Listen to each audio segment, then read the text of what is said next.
Hey everyone, and welcome back to the channel. Now then, I wanted to talk about Marvel's Avengers, which is a game to all but a few that was essentially a failure from the get-go. It's essentially just another corporate live service game that really has no substance but wants you to pay tons and tons of cash into it for not much of anything, to be honest. From the very beginning, I thought it was grindy. I thought it ran like crap, at least on the PS4 Pro that I had it on at the time. And the combat was alright, but mostly weak. The story was utterly forgettable, same as the villains, utterly forgettable, just all round a pretty poor attempt at a video game. And recently the absolute geniuses over there at Square Enix and the developers behind the Avengers game have decided in their infinite wisdom that people are leveling up too fast. Yeah, leveling up too fast apparently. That's essentially what we're going to be talking about right now. I will just quickly say though, I am trying to grow the channel, so if you like what I'm doing here and want to support me, please do consider subscribing to the channel if you think I've deserved it. I also have some links in the description down below to things like my Patreon. But anyway, with all that out of the way, let's actually get to the topic at hand and talk about Marvel Avengers and their leveling curve. So, in my honest opinion, from the beginning, Marvel's Avengers was virtually garbage. I didn't like it at all. I thought it was a really poor attempt at a live service game, which is saying something because a lot of live service games end up being pretty poor, at least at the very beginning. A lot of them do end up just dying out. And you know, I'm no stranger to live service games. I have played Destiny since the Destiny 1 beta, and I still currently play Destiny 2, although not as much as I used to. I just took a 3-month or so break from playing it, and now I'm playing the Beyond Light stuff at the moment. Yes, I know I'm part of the problem,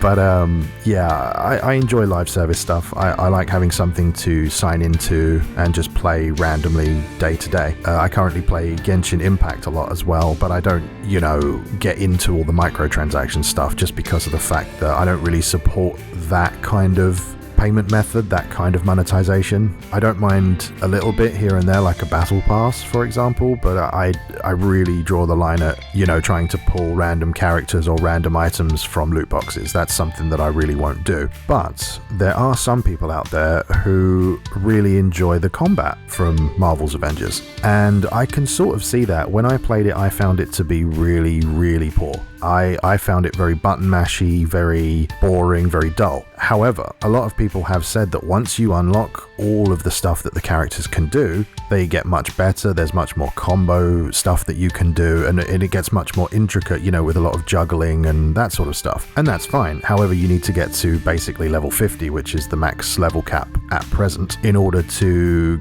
do that kind of stuff. And the people out there that are really good at that are really good at that. You know, I've seen some videos of some people that are just absolutely pro at using some of these characters to do endless juggle combos and all sorts of things, and that's cool. But recently the people over at Marvel's Avengers decided that their players were leveling up too fast, and I was not the only person to think they must be literally out of their minds. So they put up a post on their official site saying that they would be reworking the XP, and essentially thought that players were leveling too fast, and due to this they would receive too many skill points, and these skill points would be overwhelming to the players. I mean, if you couldn't hear the sarcasm in my voice there, it's a ridiculous thing to say. Really, I mean, this may be a cynical view, but in my opinion, and probably a lot of other people's opinions, what they're trying to do is just get people playing longer, just so that you can spend more in their microtransaction store. That, to me, seems basically what they're trying to do.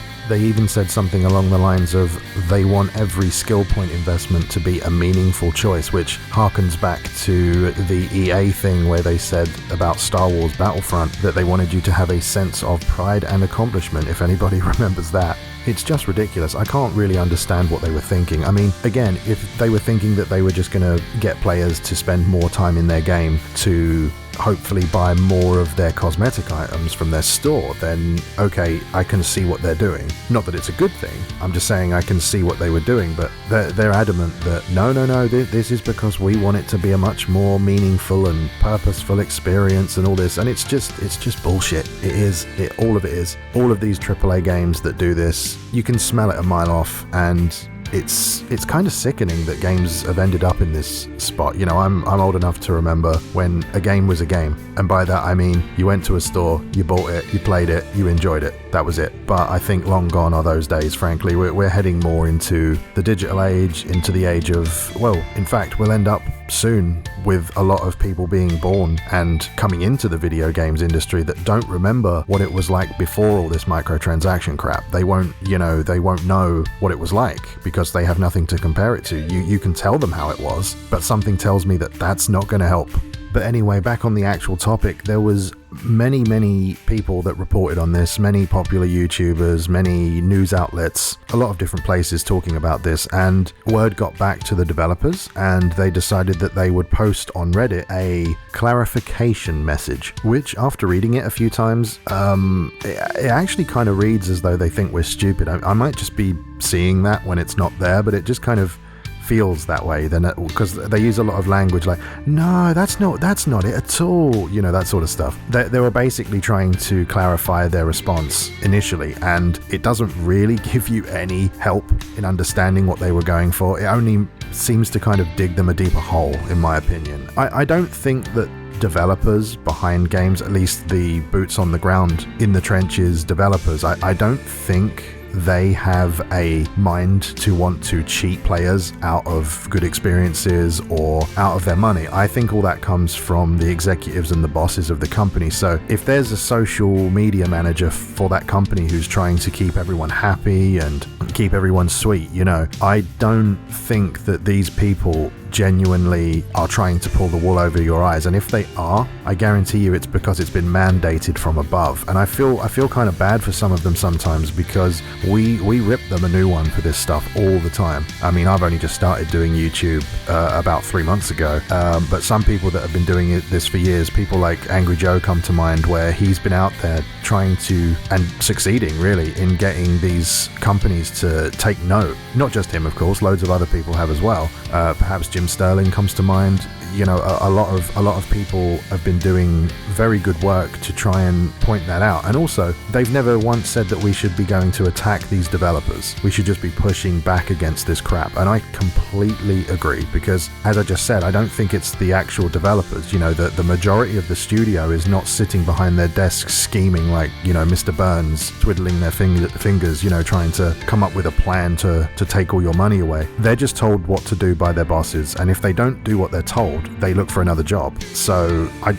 it's hard. It's a difficult thing to do anything about, because on one hand you want to support these developers, as I said, the boots on the ground ones. You want to support these people, but their bosses and executives and all this kind of stuff, and especially when it's EA or Square Enix or Ubisoft or anyone like that, you don't want to support the people that are making these awful decisions. But at the same time, you realize that when you don't support the big people, you don't support the little people. So it's it's kind of like an all or nothing thing. And we've seen this with Stadia, we've seen this with Anthem, we've seen this with all sorts of things over the years, where stuff will come along and it will fail miserably because the people in charge don't give a crap about games or the people playing them, whereas all the developers making the game, it's like their dream job. You know, this is what they want to do, but they get screwed out of their job because, oh, didn't make enough money. It's like, well, we made a profit. Yeah, but you didn't make enough profit. It's like, give me a break, you know. It's so ridiculous, and I'm so sick of it. And it's part of the reason why I started making videos, honestly, because, I mean, don't get me wrong, a lot of people have these opinions and a lot of people show these opinions. I'm not doing anything particularly new or wild or exciting, right? But I just wanted to add another voice to this side of the argument. You know, I wanted to add another voice to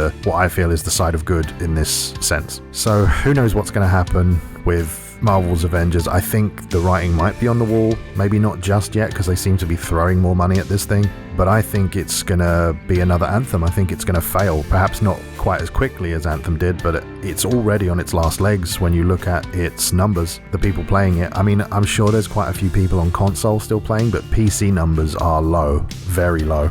It's even difficult to get into games, you know, match-made games sometimes on that, so who knows? If there's no one to play it with, what's the point, right? And from everything I'm hearing, pretty much all the endgame stuff is dull as dishwater. You know, it's boring and it's nothing to really do. There's of course some people still playing it that are really enjoying it. I remember when Anthem essentially was, you know, when they said, no, we're done, we're going to go back and remake it.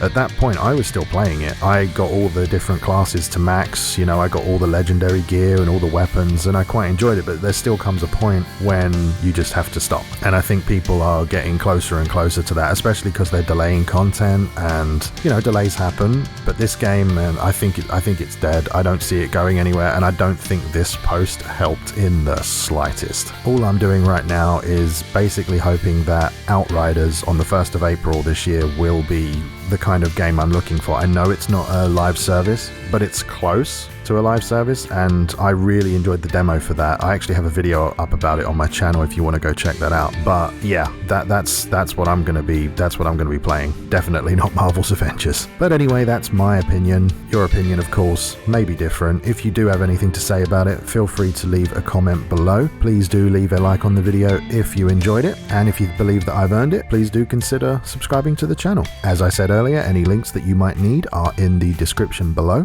Thank you very much for watching, and I will see you next time.